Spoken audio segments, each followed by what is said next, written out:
So if you would just rest for a moment and sit quietly, breathing in,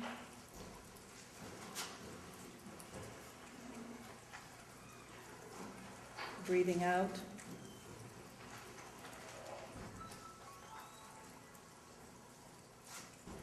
Enjoy the sound of the cell phones. And be aware of the Holy Spirit. And bring to mind a secret that you can't tell. It can be a personal fact, a ministerial issue,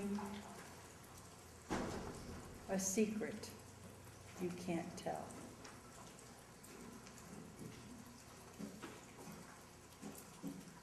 Hold that secret before God.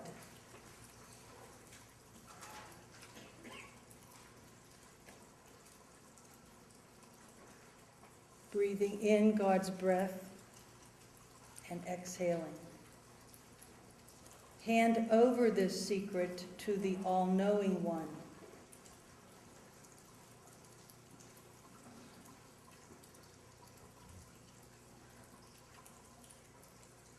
Breathe in freedom.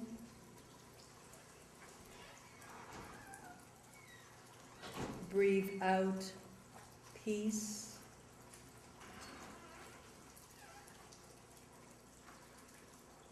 Smile thankfully.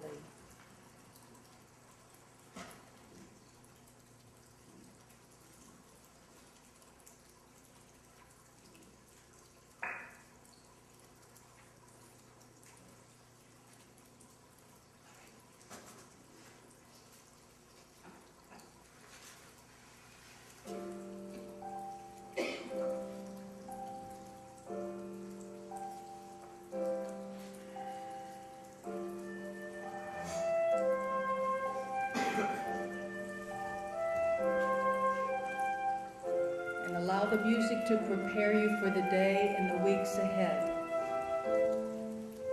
Embrace the gospel of your life.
O river of healing waters, mend my soul, mend the souls of those entrusted to my care.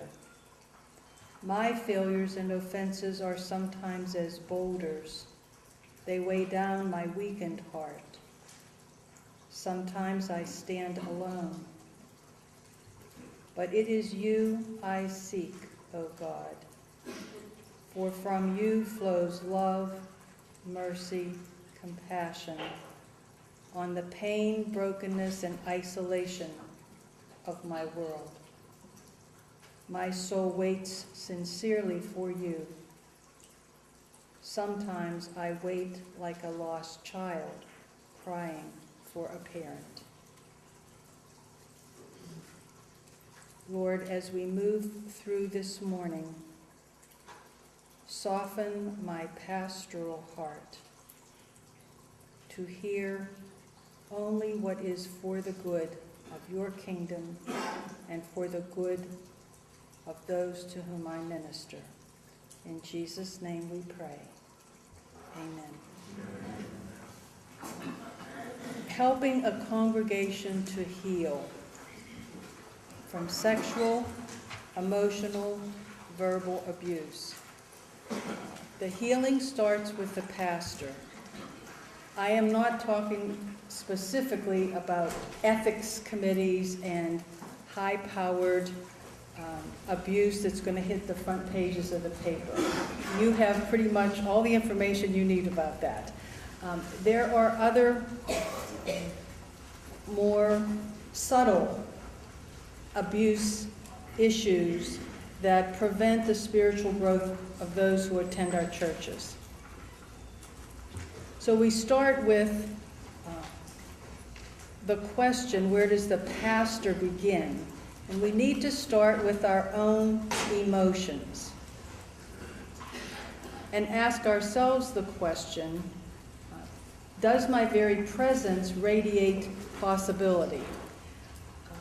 Am I aware of my own body language? Am I aware of the words that I use that are violent? Have I made a commitment to nonviolent communication? When I become angry and stressed out, what's my relationship like at home? The domestic violence issue among pastors is not a small percentage. There's a lot of violence in that relationship that creates we better keep this a secret because it can't get out, and who can I talk to? And in West Virginia, it's pretty much the same as in Pittsburgh. Everybody knows everybody. You can't find anyone who will really, really keep a confidence, and what do? And it escalates. So think for a moment about who are your supports, and is everything clean in your own backyard? So we're going to start the assessment with where am I and where are the people that I'm working with, and I will make a petition that you commit to an ongoing personal reflection on your own emotional state, day by day. Because if you reflect, if you write in your journal, go back and review your journal once a month and underline the emotions, you will be able to dissipate the escalation of tension that leads to violent behavior. To that end, we're going to look at a video that some of you know called Radiating Possibility. So there's 5 questions you need to answer, so you'll have to write these 5 questions down. Question number 1, how are you like an aspen tree?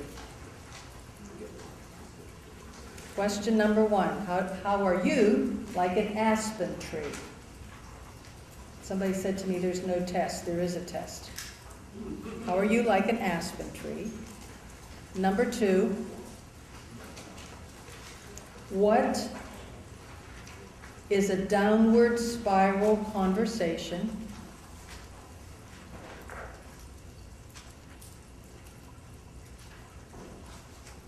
Number 3,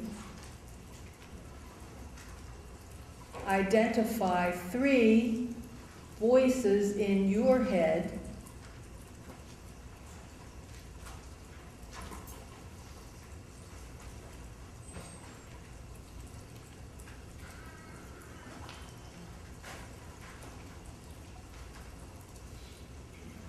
how are you part of the song or the future?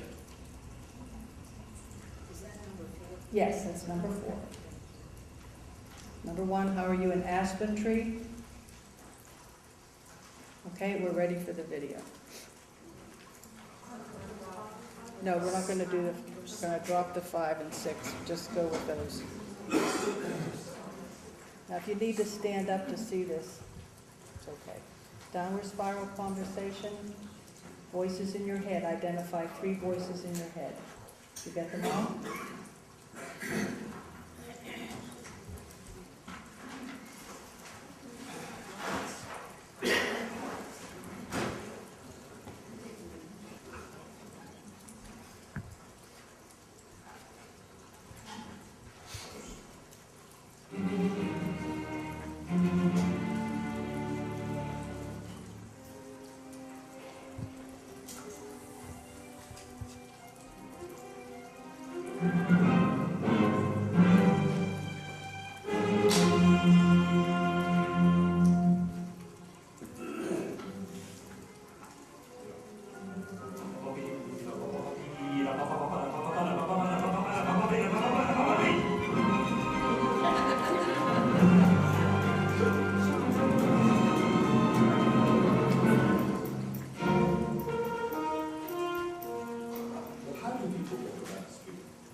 Could be worse. Hanging in there, surviving, breathing.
When you're totally participating in how your life goes, that's the front row of your life. That takes a kind of creative thought, and it takes a sense of oneself as an actor in relationship with others, and that is the front row of one's life. Throw yourself into your life like a pebble into a pond and notice the ripples.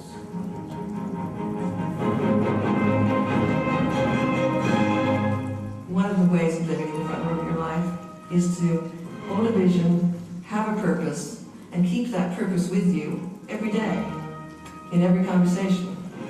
Do you notice that in most rooms, people sit at the back? I've noticed that. Amazing. I gave a talk and there were 500 people in the room. The first 5 rows were empty. So I went to the back and gave my talk at the back. That's where everybody was. What is it about the back that's so attractive? You know, it's the first row that fills up. It's this back row. What is it that's so attractive about the back row? Yes? Right. It means that you can look at everybody else. People often sit in the back with their arms crossed saying, they're having a little trouble up there at the front. Right. Great. What else about the back? It's close to the exit, so you can get out. It's safe. It's very funny, actually. I saw somebody coming down today. There was somebody who strode down the aisle, very enthusiastic. I thought, oh, this is a front row person. He went like this.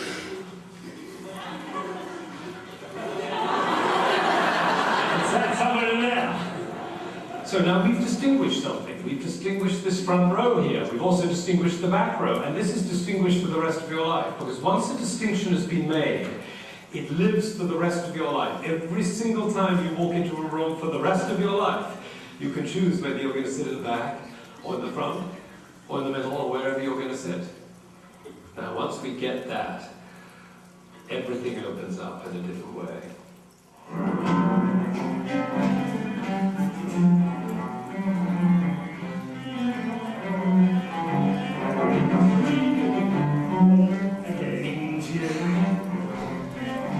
Everybody's enlivened by competition.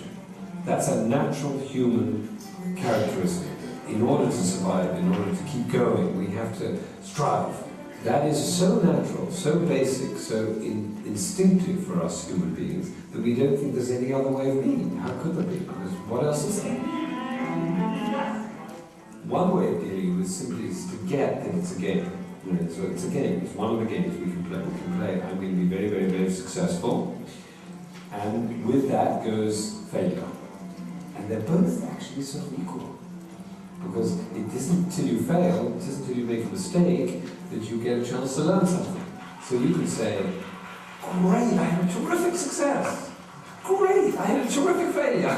You can say the identical response. People think you're crazy. But actually, it's not so stupid. As long as you're light about it, you know, as well, we're just playing this game, and we have this great success one time and we failure the other. How fascinating. So how fascinating is an appropriate response if you make a mistake. You do something which you consider to be a mistake, and you say, oh, how fascinating. You've got to actually do the whole thing. You've got to raise the hands, the voice has got to go up, the eyebrows have got to be raised. How fascinating. Because, you see, that's what does it. You know what you say if you make a mistake? How fascinating. When you do that, you've immediately taken yourself out of that pulling down, the despair, the sorrow, the lack of energy, the hopelessness. Yes, there it is, now a breath. Some people are more productive when they're driven by competition, but clearly not everybody is, because the process is actually rather stressful. Because you have to constantly look at the opposing player and wondering whether you're doing better or worse. That sets up a kind of tension in everything you do. So you're saying, is this enough? Because if I did a little more, I would more. And then the other person would... And this kind of gesture, this kind of feeling, and shortness of breath, and the sense of anxiety, and the tension pushing and so on, is no longer enlivening. I teach students, I teach a class at the New England Conservatory, young musicians, and they come and they're very excited to be there, and they're thrilled to be at the New England Conservatory and all that, and they're beaming. But what they're really worried about is how well they stack up against the person next door to them on the right and the left. And when they come up and play in front of people, it looks as though there's just one person there, but actually there are two people. There's the person who's playing, and then there's the person who's standing beside the person who's playing, whispering in his ear, saying, "You haven't practiced enough." Do you know how many people play this piece better than you do? That difficult passage. You missed it the last time. It's coming right up. You're going to miss it again. It's the voice in the head, right?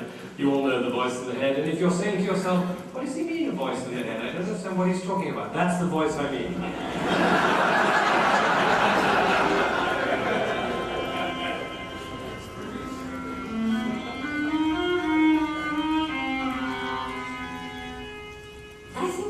Nature programs children to be particularly alert to their own survival, and that means alert to danger, alert to being cut off from the group. And I think nature builds in a good dollop of fear for the child. What is going to be asked of me? Am I going to perform well? How do I participate here? What are the rules here? Those voices are voices of the childhood. They're voices that are not necessary anymore. What Ben and I are trying to do is to teach people that the voice in the head doesn't mean anything, is not important. As a child, fear is there for a reason. Nature wants the young of any species to survive. It's not so important to us now. It's important in the face of a speeding train, but it's not important in the face of having a conversation with another person. You're not going to get rid of the voice in the head, but you can take it lightly.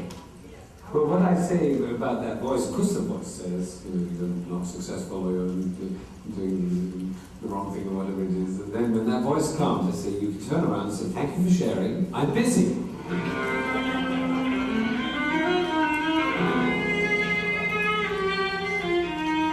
The only way of silencing that voice is to be so busy that it drowns out the voice, instead of having the voice drown out the music. The reason you can push those voices aside is that you have something you really want to do. The world of possibility is all about dreams, and in the dream world, there are no barriers. They aren't the barriers that you're seeing every day, because the dream itself comes into being as you speak it. And if you listen to the voices, they will tell you, don't do it, wait till tomorrow. You reframe those voices and say, what I dream matters. And for that moment, the world exists that way. That's the way. That's the way. Bravo. Very, very, very, very good. That was great what you did. And as we walk out of this room, we'll all be thinking, whoa. And we might actually walk into life like this. We might actually walk down Wall Street like this. Everybody wants to live in the state of possibility. People are thirsting for it. Now, a lot of the time, it's not comfortable to do that. You're afraid that somebody's going to think badly of you or grade you in some way.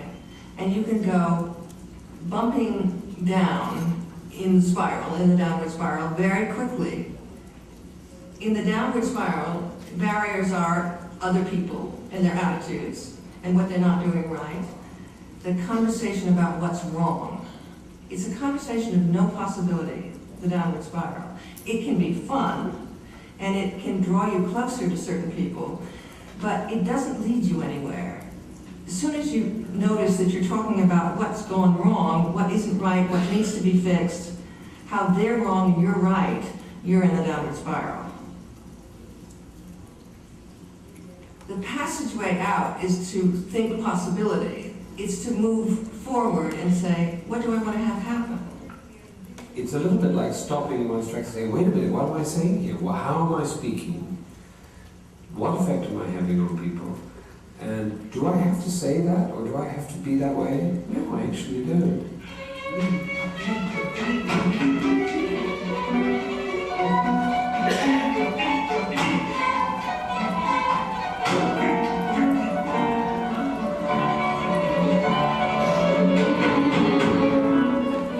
In possibility, if you come up with a dream, there's no barrier in the dream because the dream is brought to the present. So every time you speak a vision or a dream, you're actually bringing the picture into the present.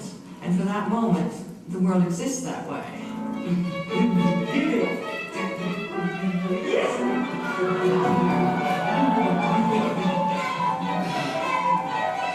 She's very sad. Everybody has the capacity to connect with others over dreams and visions. To do that, you have to participate. You have to connect. If you could find what was the same about everybody and start from there, now what kind of life can we create? How can we make this work so that everybody can have that? Like the roots of the aspen tree. You know, you see all these trees on the surface, you go underground, you find it's all one root. Well, if that were a model for human beings, how differently we would behave. That's what this is about. Now look around. Everybody's smiling. Well done.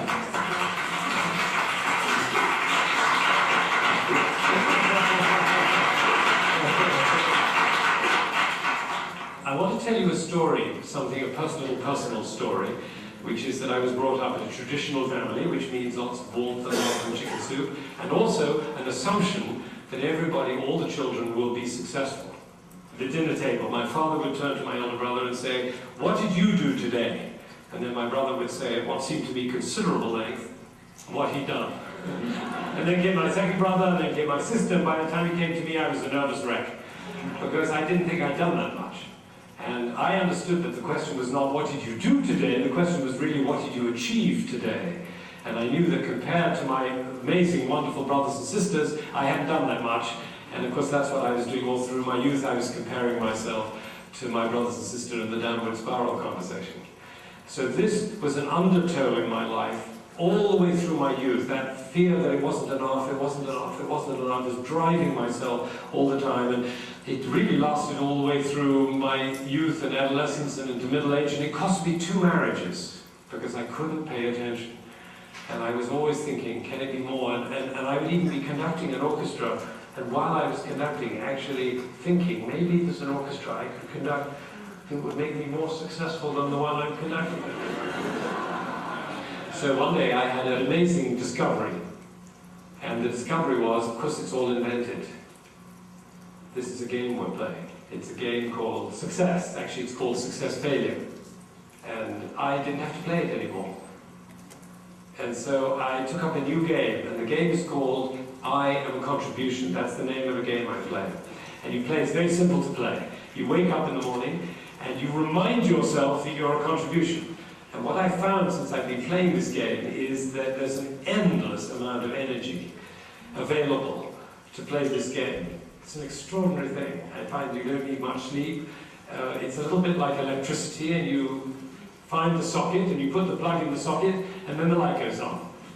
If you put it in a potato or a sponge, it doesn't have the same effect. So you have to be sure what the socket is, and the socket is possibility. Every human being is brought into the world radiating possibility. The trick is to keep that song going. Thank God we have children, particularly very young ones, because they skip a lot. You know, you see children skipping. They skip all over the place, and you don't see this on Wall Street very much, do you? That laughter is what I call cosmic laughter, because it comes from a realization that, oh, of course, it's all invented. It's all invented. The whole thing is invented.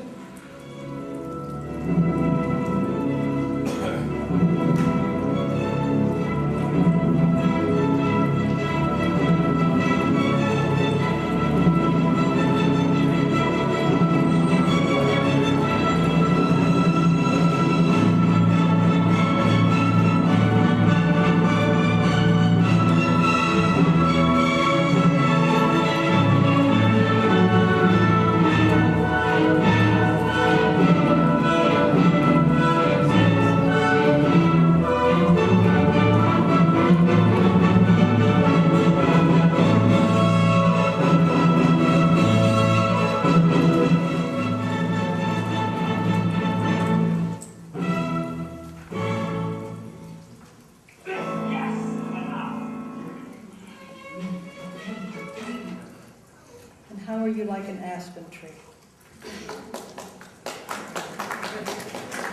Yes. We show this as part of the orientation with our students, the teenagers, and then we try to build a connection to community service and to attending chapel, embracing your values, making a difference with your life. And so I decided to put that into the healing aspect because for me, to think of myself sitting in the front row of my life, to quiet and to understand the voices in my head. And when we asked the students, and I did this last year, not this year, I said, write down 3, just like I did with you. What are 3 voices that are in your head? I have 85, 100 students. Out of that, more than 70% spoke about voices that told them to commit suicide. So in showing an upbeat movie, during the first week of classes, I became aware as the teacher, as the leader, the pastor of these students, of intimate details that in other situation could take 5 years for them to surface. The movie isn't religious per se, but it does surface the issues that we as caregivers need to address. So as you watched the video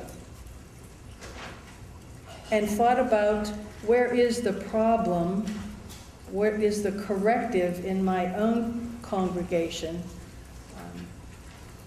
I suggest that the problem of abuse is systemic, and that part of the solution is for us to radiate possibilities and surface people's dreams of how it can be, and to see our connections. If you come into a situation where you're replacing someone that was abusive to a parishioner or in a situation, you have to become the corrective and surface the dreams and the possibilities. If it was a parishioner and you're in a small rural parish, you need to follow a different process. What I'd like to focus on is the part of the abuse situation that deals with memories consonant with the dark night of the senses.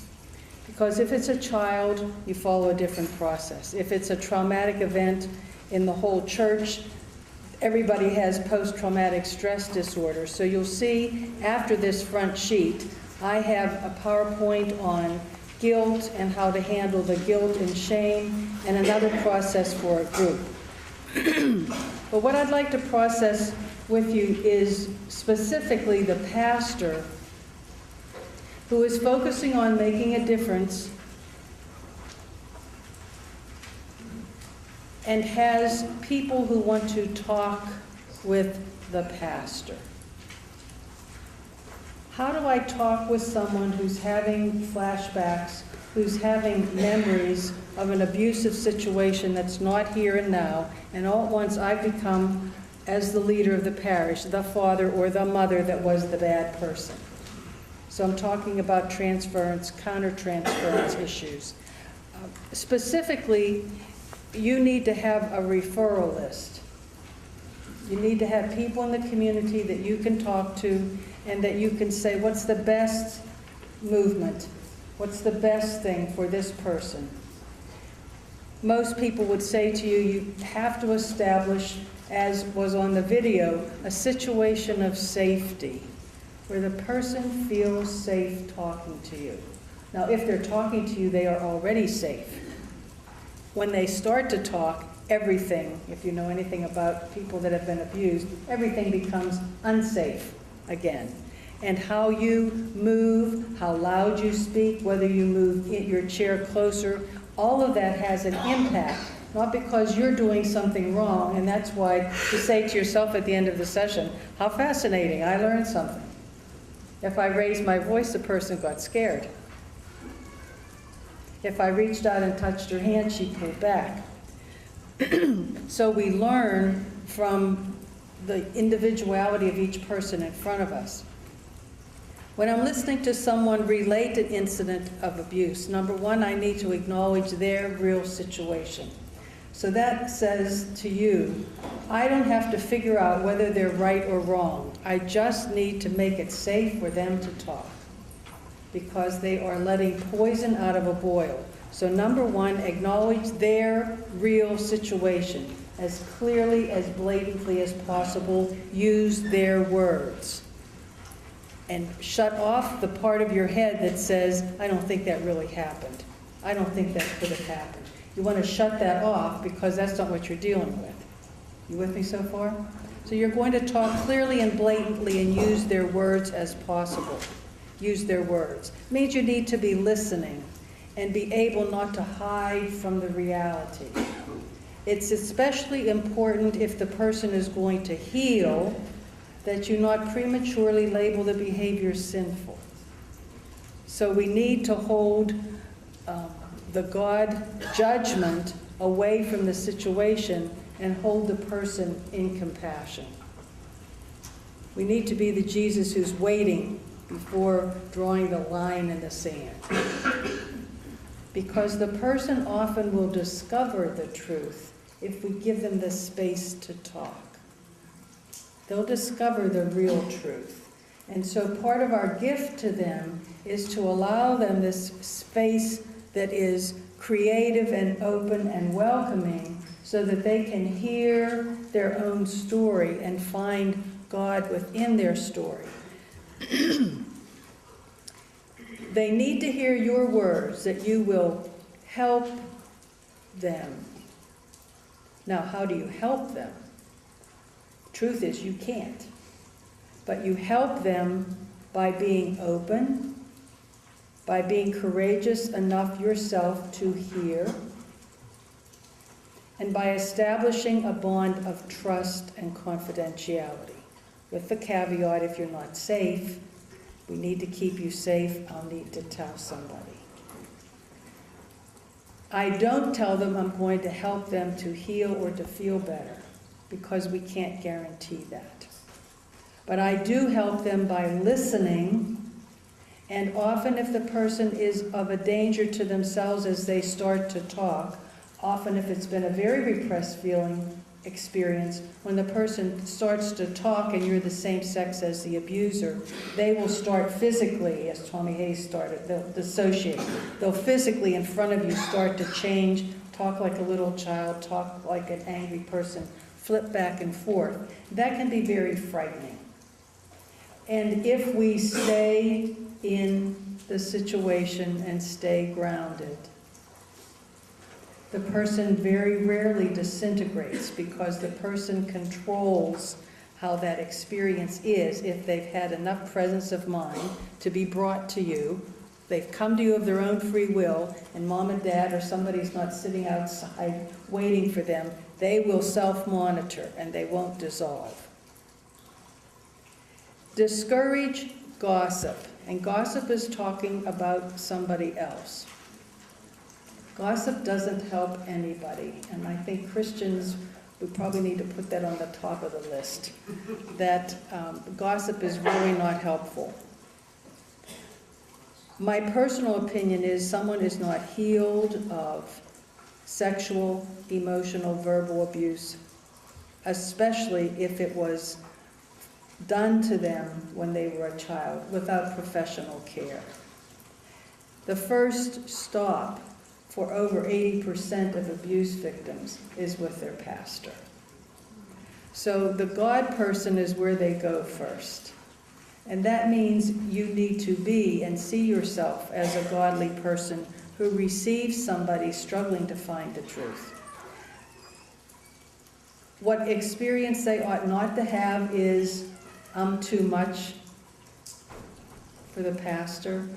It was too hard for the pastor to hear.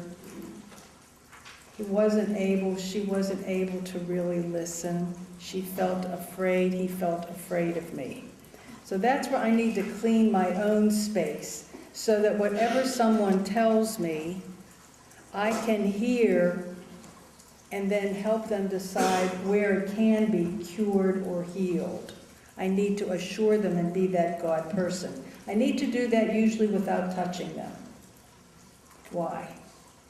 Because if I touch them, I've moved into their space and it becomes very confusing. It's like putting water and oil on the skillet. It doesn't keep it clear. So your voice needs to be calm, but you need to keep your hands off so that the person has the safe space to be, but can feel accepted and assured by you. You need to be very, very clear that you will help by listening. Don't promise what you can't give. And it's okay to say, I'm not sure. This usually takes a long time. Maybe I can find someone that will help us. Not help you, you poor sick person, but help us resolve this. See if we can find someone that will help. There are many psychiatrists and counselors who specialize in this.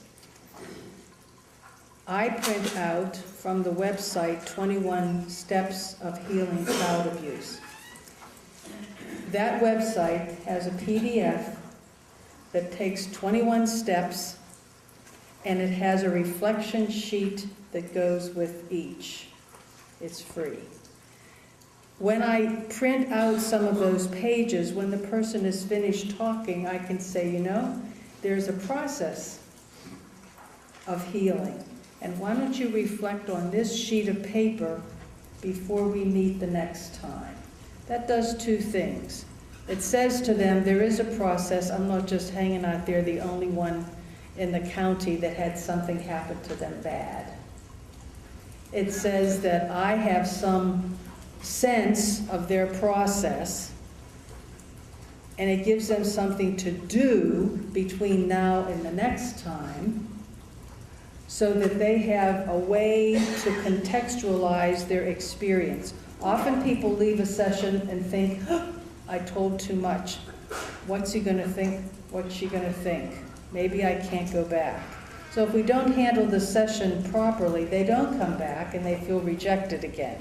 So how do I handle the process? Giving some kind of homework, checking out that website can be a help. I need to help them to quiet the voices in their head saying that it's too much or that they can't. Definitely number 6, I abstain from touch. It confuses the issue, and it's not the time for the hug or the kiss of peace. Most groups, when it has been a systemic issue, say the pastor or one of the staff people, there are grief support groups. The important thing is for the person to talk about their experience and to be assured of the safety of confidentiality. Emphasize the process. There are different timelines for different healings. The ongoing healing is a way to heal. So that on the healing of abusive memories, the internet can be very helpful because there are so many sites that you can direct a person to that they will be able to talk, relay their experience. But having a small group of those abused as children is helpful. When I first came to West Virginia, that was in 1977, we did a women's retreat at what was then the Senecal, and the group very freely talked about molestation in a way that, coming from Pittsburgh, I'd never heard people just talk, and one of the ladies turned to me and she said, "Sister, get with it, this is just a Boone County experience." So there was an acceptance of what I would term rape as a way of being that was very foreign to me in 1977.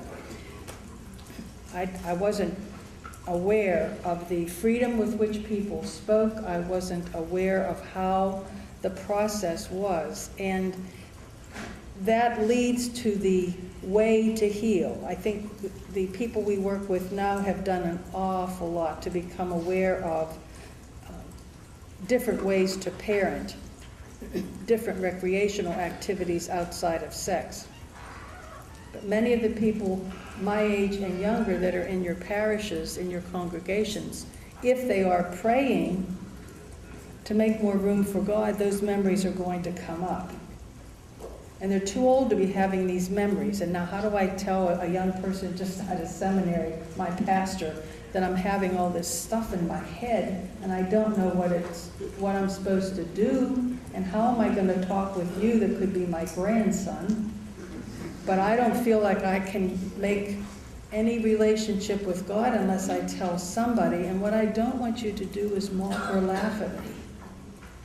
So how can you hear my fears and hear what happened to me and not look like you're shocked? I don't care if you cry, but I don't want you to touch me, but I want you to listen.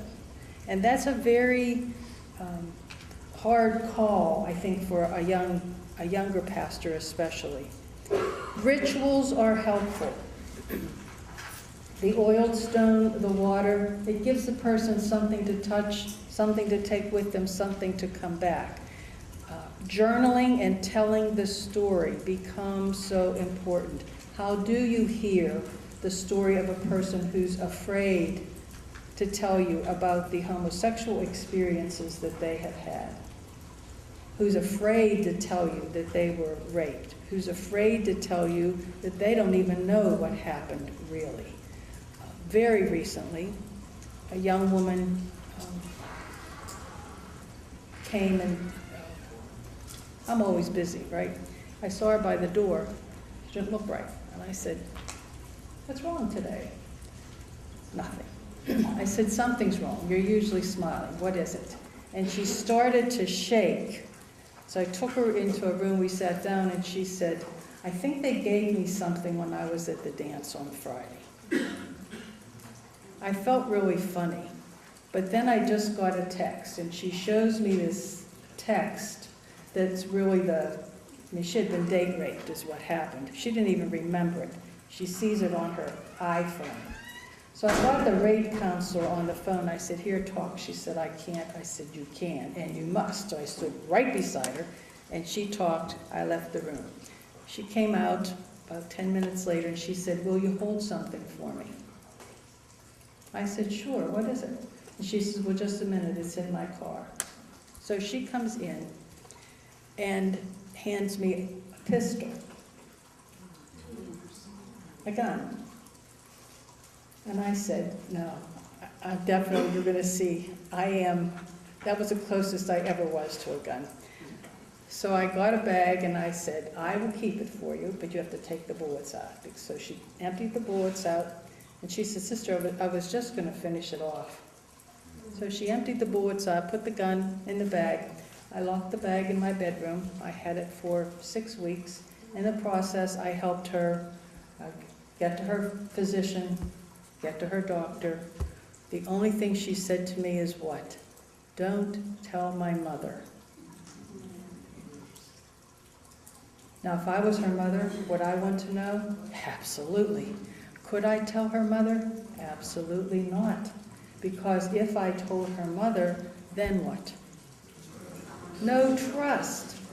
And this is literally a kid that I didn't even know that well, who gives me a gun, empties out the bullets. I keep the thing locked in my bedroom for over a month. Then she came and got connected with a counselor. And you think it's like not real and not in your own backyard, except sometimes it's right beside you. And so this isn't somebody I've been counseling and was close to. It was a nonchalant, my stopping, I think by divine providence, and just saying, "You don't look right today." And she's somebody's kid. That's why I said to you yesterday that scripture for me, looking up and seeing Jesus only, I try to see every single student and every person I see every day the way Jesus would see them. So I look at these kids and I think, you entrust them to the university, you entrust them to us, and you're not there, and you love them, and it's our job to love them into wholeness and holiness. So that's where a movie like this for them surfaces things that I feel we need to be responsible for, but I have never been that close to a gun, and only God knows why I said something to her that day. And she has a no suicide contract with me. I said, "I know you're with a counselor, but I had your gun. You need to promise me you do not do anything unless we talk first." And she said, "I promise." Now, all the psychological people will tell you, if a person promises you, they will keep that promise. So if you're with somebody, and that's where I think the aspen tree, as Christians, we have to be connected across the borders. We have to be, because we have too much in common to focus on the way we set the table. We have too much in common. The ongoing healing, the different rituals, the rituals like the stone, the ritual like the contract, promise me, the ritual of texting, being in touch with the person, the ritual of coming, celebrating.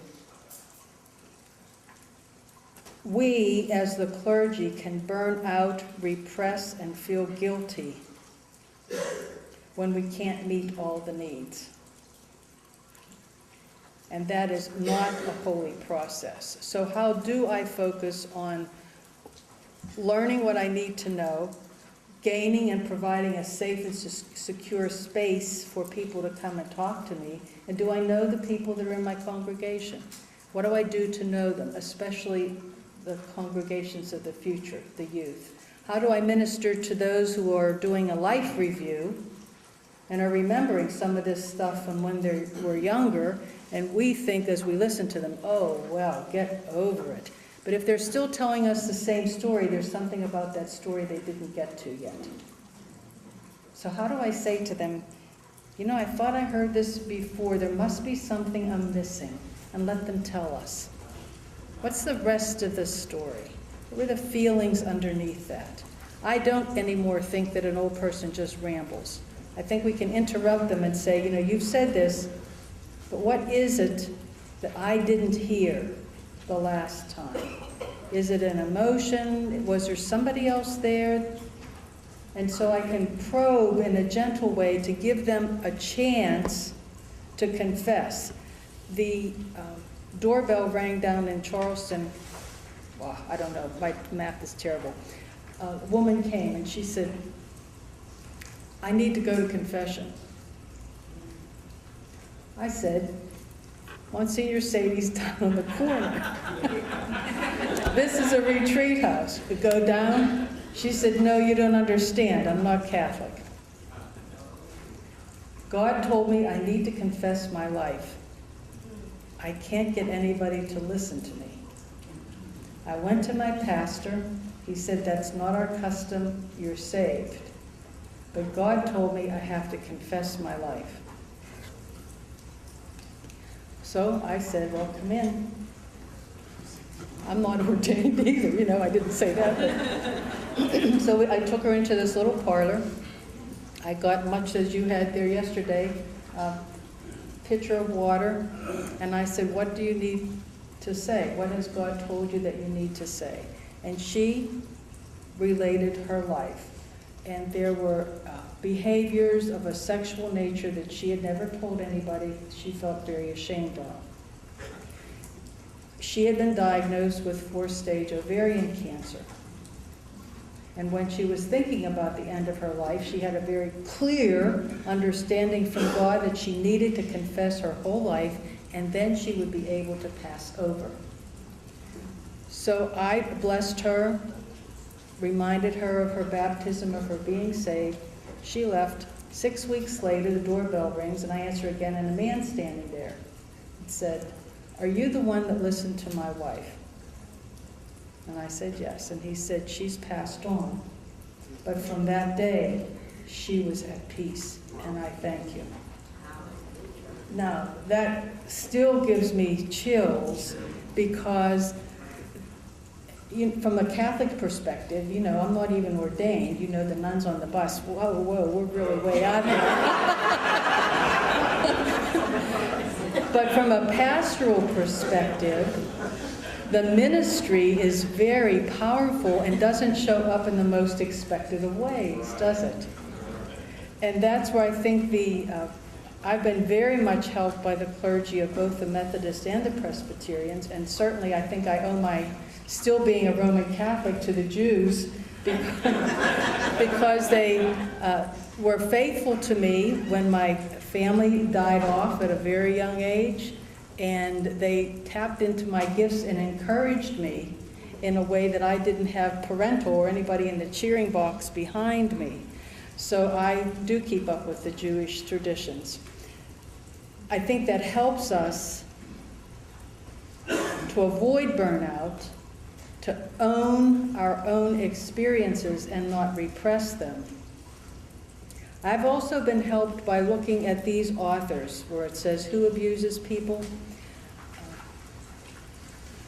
Carnes and Sipes are the two big writers who very clearly talk about sexual addiction.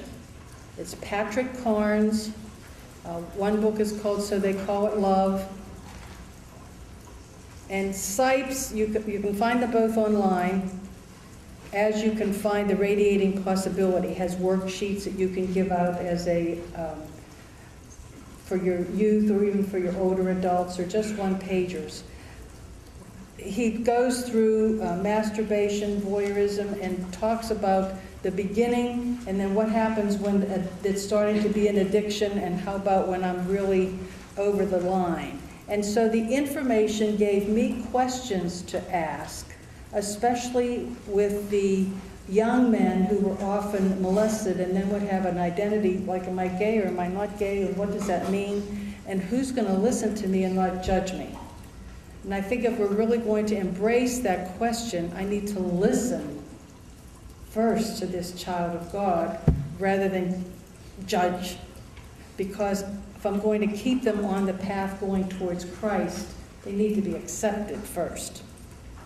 And so that has helped me to have words to listen and to understand and to provide opportunities for the person to discover him or herself. The person who writes most about female sexual abuse is Michelle Elliott. The book, Courage to Heal, in my opinion, ought to be on every pastor's shelf.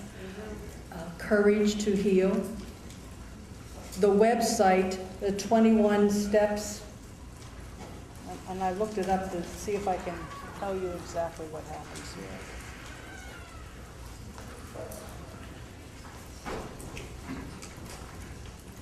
Yes, it's the 21 Steps for Sexual Abuse, to avoid sexual abuse. So what do you need for yourself and for your own congregation? Talk with the person beside you at this moment, just for a couple minutes. What do you need for yourself and for your own congregation in order to heal from verbal, emotional, or sexual abuse? Is that in your parish congregation?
both the moral personal guilt, the objective mythical guilt, cultic guilt.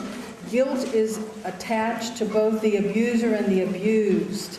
So that's a PowerPoint that you could go through with the abuse victims, not just the abuser, but the person that's abused, even if they were 4 when it happened, feels that it was their fault. And so the points under that abuse is a very good reflection tool before you would move into the group process afterwards. So I don't need to go over that. You can figure that out yourself.